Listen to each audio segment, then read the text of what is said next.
Welcome back to Pride. In today's video, we're going to be talking about a possible mega fight could be coming December 2021. Now, nothing is set yet, but it looks like it's possible that we could see the rematch, Vasily Lomachenko and Teofimo Lopez 2 this December. Now, Teofimo Lopez did everything right that first time around. He did what he had to do to get that shot. He showed up for the fight, and he didn't really beat Lomachenko. It wasn't a great fight. It wasn't even a good fight. It wasn't even a decent fight. It was a horrible fight that I had to watch several times just to really analyze it, especially earlier on. And come to find out, Lomachenko hurt his shoulder during training. It was an old shoulder injury. He had already had surgery on it once. He hurt it 3 weeks prior to the fight. Took a week off, tried to let it heal, went back to training.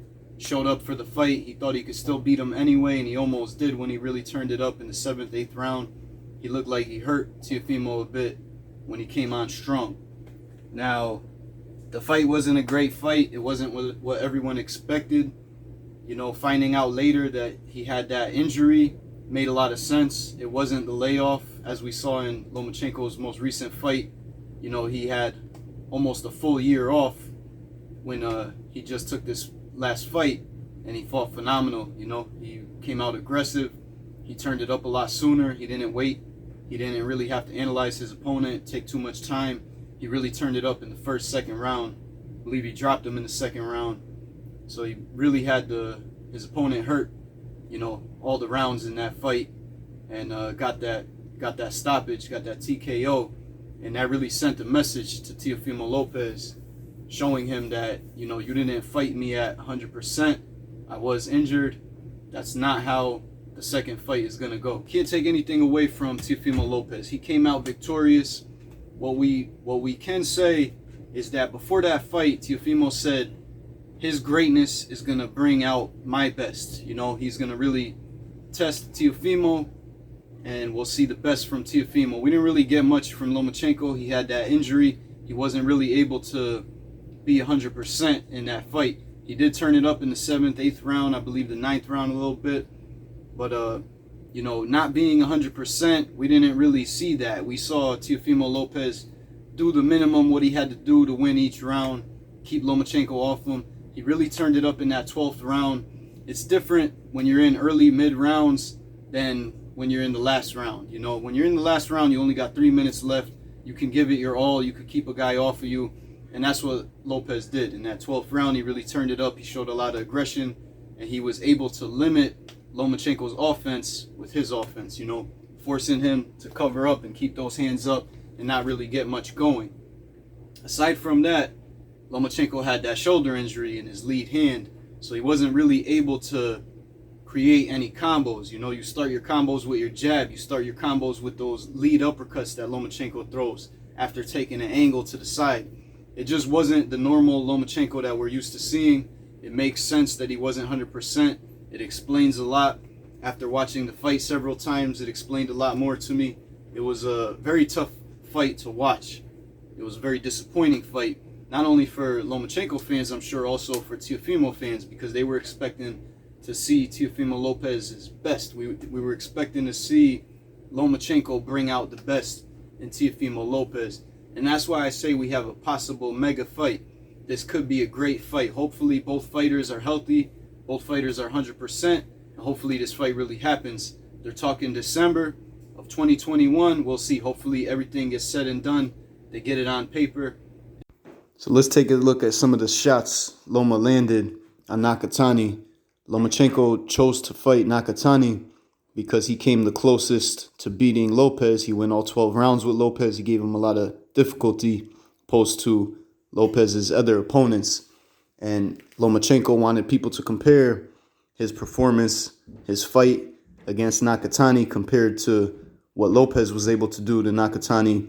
These are some of the shots that Lomachenko landed on him before getting that TKO in the 9th round. Now, don't forget, after the Lopez fight, Lomachenko went in for surgery just 2 days later to get that shoulder repaired. He should have really postponed the Lopez fight, got the surgery done, and fought him at 100%. That was his little mistake right there. He thought he can still beat Lopez, even not being 100%. For boxers, we do a lot of damage to our shoulder, especially a shoulder surgery like this. I was really surprised that only 8 months later, Lomachenko was able to give a performance like this against a fighter like Nakatani. He gave a great performance. He must have not had a lot of time to prepare for this fight. A shoulder surgery like that is a long recovery and a lot of rehab on the shoulder. He must have got right out of rehab after getting that strength back in the shoulder, went right to training for this fight. Lomachenko really stayed on offense this entire fight. He was using angles, he was looking for opportunities, he was looking to land shots. This is why he really dismantled Nakatani so much. Nakatani likes to scrap, he likes to throw shots, he likes it to be a war, he likes to fight those type of fights, and Lomachenko was still able to defeat him. Now in this fight with Lomachenko's lead hand back to 100%, if it's 100%, it looked like it was the way he was using it. You see how important that lead hand is for a fighter, being able to throw those close hooks, uppercuts. And not only that, Lomachenko, his footwork, a lot of it comes off the jab. You know, you want to be able to throw a jab out there before taking that angle, giving your opponent something to deal with while you make your next move. Lomachenko is not necessarily a power puncher. He doesn't have that one-punch knockout power, but he has power in his punch. He's been called an accumulative puncher. His punches accumulate after repetition. After getting hit so many times, they're bound to do damage. And he did damage to Nakatani. His right eye was completely shut by the end of this fight. You can see here the angles that Lomachenko takes as Nakatani is trying to turn away from him, trying to get out of there after being hurt from some hard shots. Lomachenko stayed on him, created angles, and really tried to finish him when he got those knockdowns that he got. Overall, it was a great fight, especially from Lomachenko. Nakatani is a tough guy. He's gotten his eye socket broken twice in fights and still fought on, didn't stop while fighting. Nakatani is a very tough opponent, very strong guy, a lot bigger than Lomachenko.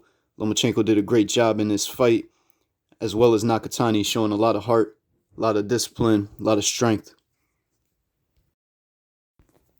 I thought for sure after Teofimo Lopez won that last fight, I thought for sure we would never see a rematch. He said there wouldn't be a rematch. He didn't want a rematch. I think he got really lucky, plain and simple, that Lomachenko wasn't at 100%. I believe if Lomachenko was at 100%, he definitely would have won that fight, but that's just my opinion. Lopez also has tremendous power. He's got good hands. He's a good counter puncher.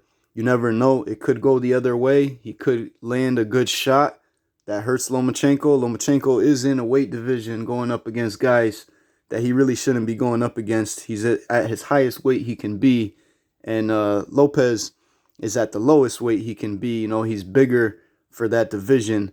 So it was a little bit of a mixed match when it comes to size, but it really doesn't matter in that fight game. In the ring, you never know what could happen.